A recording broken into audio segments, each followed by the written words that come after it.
You died in my arms 60 years ago, human. So how are you back without aging a single beginning? The stars hung silent above the world of Eloria, their cold shimmer reflected in the silver rivers that carved through the crystalline plains. To most of the galaxy, Eloria was a myth, a land where technology and ancient mysticism coexisted. But to General Serina Vale, it was home, and it was haunted. She stood alone on the citadel balcony, her ceremonial armor gleaming faintly in the moonlight.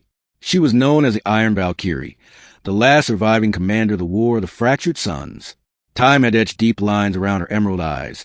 Her 170 hair streaked with silver, but her spirit, sharp and unyielding, still carried the weight of command. Yet, tonight, her thoughts were not of battles. They were of a man, a human, Adrian Cole. 60 years had passed since she held him, his life drained from his body, his blood staining her armor, his final whisper etched into her memory. They fought side by side against the Dominion legions, comrades turned lovers in the crucible of war.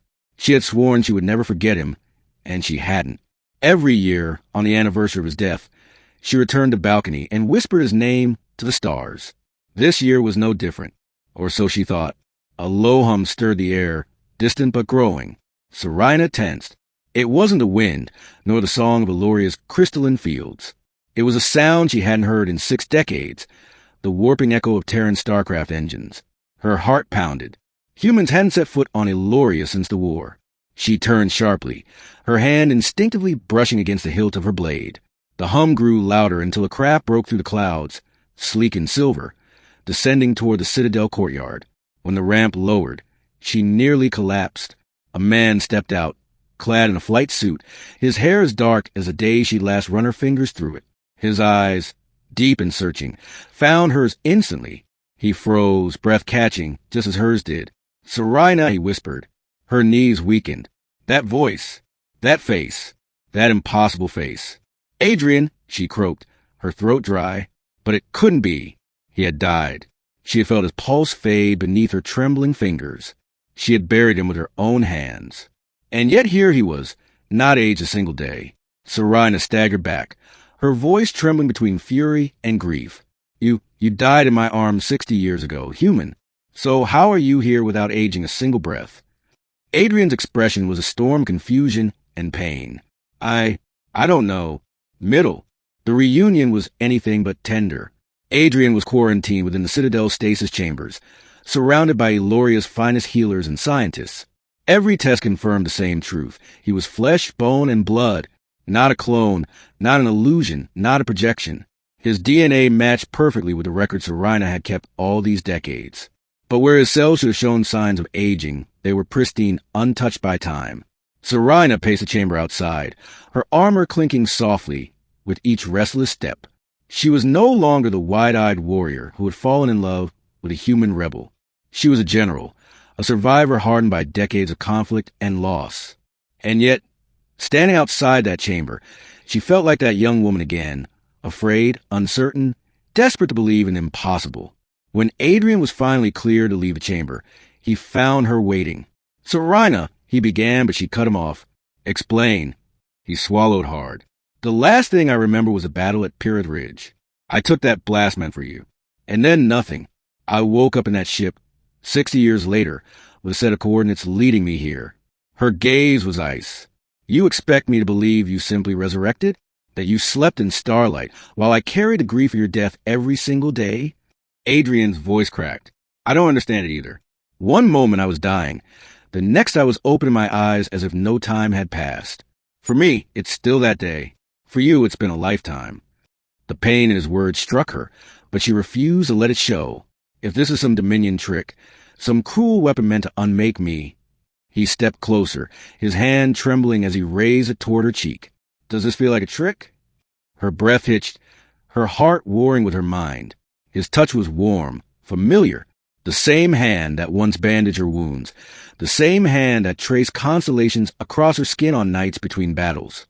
She closed her eyes for a moment, allowing herself to feel it, then pulled away sharply. "You are not the man I buried. You cannot be." Despite her mistrust, Serina couldn't ignore the flood of memories his presence unleashed. Against her better judgment, she began speaking with him. Late nights in the Citadel halls, where echoes of their past bled into present. He remembered every detail. The way she braided her hair before battle, the scar on his shoulder from a Dominion plasma bolt, the secret vows they made to each other on the eve of Pyrrhith Ridge. No imposter could know those things. And yet, the question of how remained unanswered. Together, they began to investigate. The ship Adrian had awoken and bore strange markings, ancient glyphs neither Terran nor Dominion. Elorian scholars gasped when they saw them. They belonged to the Karate, a race thought extinct for millennia. The Karate were rumored to have mastered time itself, weaving it like fabric, bending it to their will. One scholar, Elder Marin, explained gravely, it is said the Karate experimented with what they call the chronoveil, a shroud that could pluck a soul from death's embrace and weave it back into the present. But such acts always demanded price. Adrian frowned. What kind of price? The elder did not answer. As days turned into weeks, Serena and Adrian grew closer again. She fought against it, knowing he was a ghost in her timeline, a relic out of place. But every smile, every laugh, every whispered memory cracked her walls. She was old now, her body weary, her hands calloused by decades of command. He was still young, vibrant, untouched by the years. One night, as they stood on the balcony where she always whispered his name, he asked softly, "Do I frighten you, Serena?" Her throat tightened. "You break me. Because you're everything I lost. Return to me without reason." "And if reason doesn't matter," he asked, "what if the universe is giving us one more chance?" She turned to him, eyes glistening. "Then why do I feel it waiting to take you from me again?" The truth came sooner than she feared. Dominion scouts breached Elorian space, drawn by the energy signature of Adrian's ship. They wanted him alive. Serena rallied her forces. The Iron Valkyrie once more the front lines, but the Dominion's interest confirmed the Elder's warning. Adrian was not simply revived. He was bait. Captured Dominion logs revealed the truth. The Karate's chronoveil had not saved Adrian out of mercy. It had chosen him as an anchor. His unnatural survival created a fracture in time itself, a fracture the Dominion sought to exploit, to rewrite history in their favor. If Adrian lived, the fracture would widen. If he died, time would heal. Ending. The revelation tore through them like a blade. Adrian raged against it. So my choices are to die again or doom the galaxy? Serena's heart shattered. No, I will not lose you again. Not like this. But deep down, she knew the truth. She had lived 60 years with his ghost haunting her, and now the universe demanded she let him go a second time. Their final night together was quiet. They sat side by side on the balcony, staring at the same stars they once dreamed beneath. "Do you regret loving me?" Adrian asked softly. She reached for his hand, old and scarred against his young and unblemished. "Never, even if I must bury you twice. You were the brightest fire in my life." When the battle came, Adrian made his choice. He launched himself into the heart of the Dominion fleet, overloading the chronoveil device within his ship. The resulting explosion tore the fleet apart and sealed the fracture, restoring balance to time. Serena watched from the surface, tears burning her eyes as the sky lit with a sacrifice. But as the light faded, a final transmission echoed in her earpiece. "Serena, for me it was only yesterday. For you a lifetime. But now, we meet again where time has no hold. Wait for me there." The signal cut, leaving only silence. Years later, when Serena finally laid down her sword and let age take her fully, the people of Eloria whispered that in her final moments, she smiled, because she heard his voice again. And in the realm beyond stars, Adrian Cole was waiting, unchanged, unbroken, and hers once more.